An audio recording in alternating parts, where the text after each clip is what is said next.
Welcome all. So today's session we will discuss about Hall effect in metals.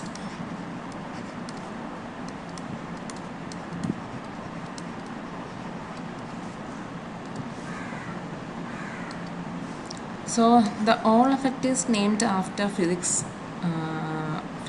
American physicist Edwin Hall.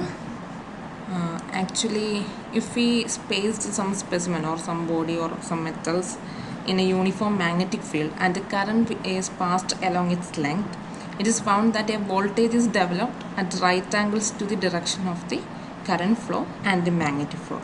So this phenomenon is called as Hall effect, and the voltage developed across the specimen is called Hall voltage. Okay, so we will discuss it in detail. For this, we consider a specimen having rectangular cross section. Okay, so I'm just draw a rectangular specimen here.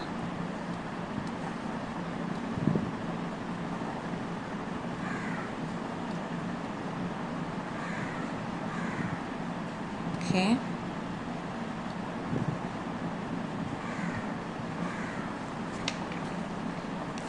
And okay, this is the direction of current, and this will be that I will tell you later. I just show the direction x, y, z directions. Okay, so this is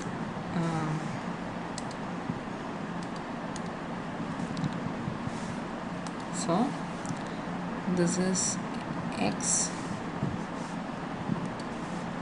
and this one will be y direction, and this is z direction. Okay, and here we will show the current, the direction of current is in x direction. Okay, so jx, and here I will show positive charges and here negative charges. Okay, and this one I will tell you later. Okay, this is the rectangular cross section of a specimen, and a current density of J is flowing in the x direction. Okay, so that is Jx. So I am and the specimen is placed in a magnetic field. So here that magnetic field is exists, so there will be some magnetic field that is in BZ direction. Okay, that means magnetic field is in the Z direction. Okay, so I will just point it here like this. Okay, and it can be seen that an EMF is developed in the direction both perpendicular to this both J and B. So it is according to the Lorentz force. You already studied. There will be in the direction of both magnetic and current, we will develop a voltage perpendicular to both magnetic field and current. So here we can see a Hall voltage is developed across or perpendicular to these magnetic field and current. So it will be EH. Okay, so here it is EH, that we called Hall field. Okay, so this is the actual process happening in this rectangular body. So if we place this specimen in a magnetic field which having current flow in the x direction, and with the velocity we usually called same velocity as drifting velocity. Okay, drift velocity already you studied. So which having velocity, drift velocity, with velocity we will give the sign as small v. Okay, when a magnetic field is introduced, we having Lorentz force here. So this causes the electrons. Usually we know the electrons were drifting to the x direction. When the current is flows to the x direction, all the electrons will flow to the drift to x direction. So the electrons will have drift velocity small v. Okay, drift velocity small v. And when we apply the magnetic field, what will happen? According to Lorentz force, this electrons will bend downwards to the specimen. Okay, downward direction. So this is the electrons, it will bend downward. Okay, that I draw here. Okay, so the electrons get accumulated on the lower surface of the specimen, that you can see here, and the positive charges are accumulated on the net positive charges accumulated on the upper surface due to deficiency of electrons. So what we see, there will be some combination of positive and negative surface charges. You can see here positive surface charges and here negative surface charge, which creates an Hall field which is directed downwards. Okay, so Hall field is directed downwards to the negative surface. So now we have to find derivation of or expression for Hall field. Okay, so I am just applying the Lorentz force here.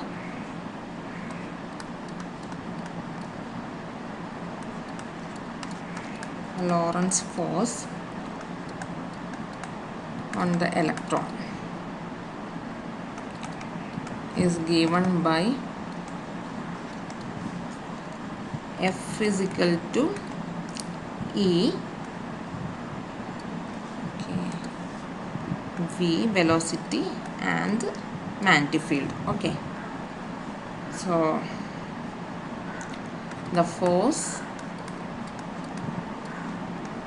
due to Hall field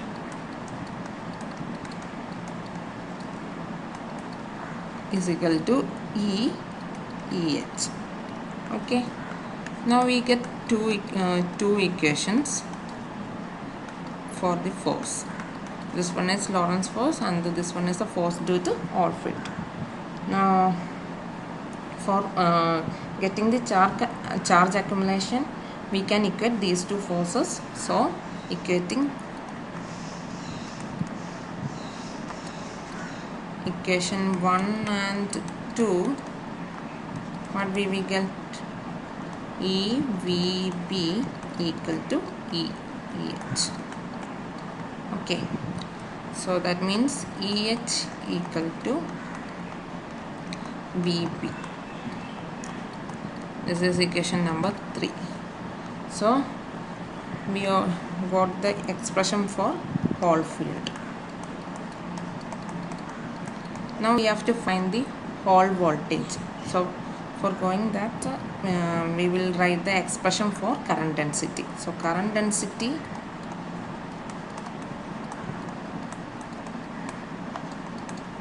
J will be equal to minus NEV. You already studied this in drift velocity portion, current density equation. Okay, so this is equation 4.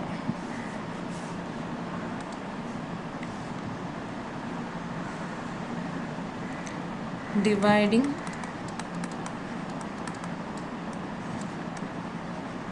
equation 3 by equation 4, what we will get?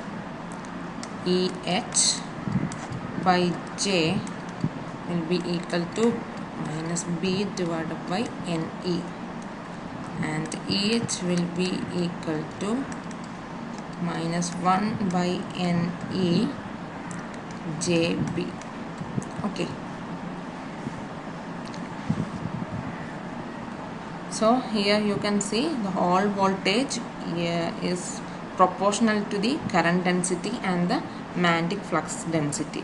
So the quantity EH by JB is called the Hall coefficient. Okay, so the Hall voltage is proportional to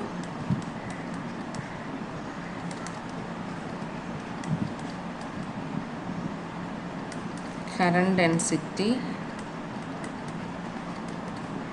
J and magnetic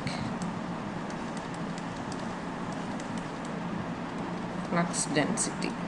Okay, V.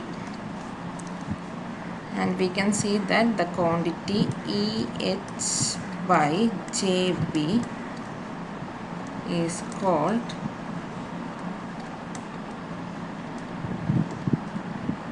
Hall coefficient.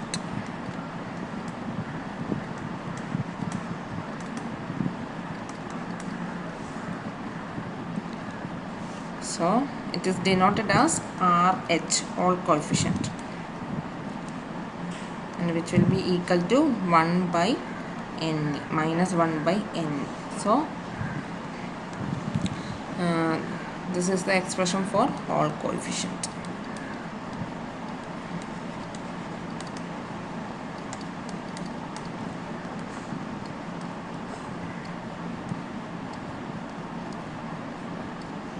So the mainly they will ask some questions, problems based on these questions, or direct essay will ask does Hall effect in metals. Okay, so you can prepare for both, for problem session and the essay session.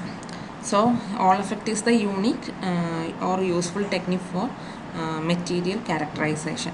Maybe they will ask some technique for material characterization. Likewise the SS will ask. Okay, so you have to study the entire thing.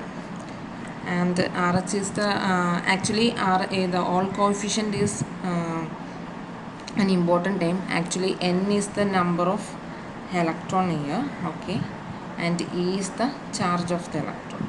Okay, so N is the electron concentration and E is the charge here. Okay, electron concentration and E with the charge of electron. Okay, so for a particular material we can find its the Hall coefficient. So this one will be a useful technique for material characterization. Here you can see in the equation there will be -1. Okay, so electrons being negatively charged gives a negative value for the Hall coefficient. If the Hall coefficient is positive, what it means? Yeah, it means the current conduction in the specimen is dominated by holes. Okay.